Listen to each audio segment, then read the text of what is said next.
Nako, nagpalit ka ng big carb, lalakas sa gas yung motor mo. Totoo ba iyon? Marami ang nagsasabi kapag nag big carbs ka daw, lalakas sa gas ang motor mo. Oo nga naman no, lalaki ang pasukan ng hangin dito. At baka lalakas sa gas ang motor mo.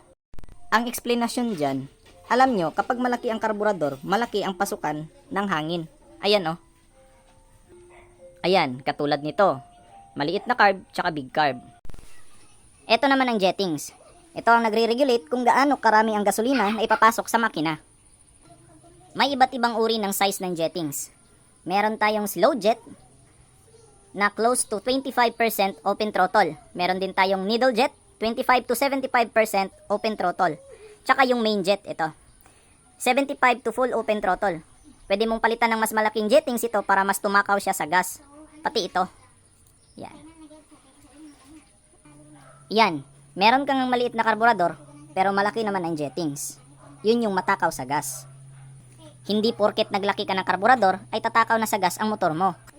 Nakadepende iyon sa laki ng jettings.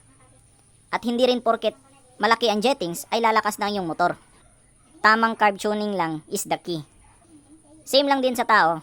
Kapag susobra sa kain, tataba lang, hindi lalakas. Magkakaproblema pa sa kalusugan. Same lang din sa mga makina natin.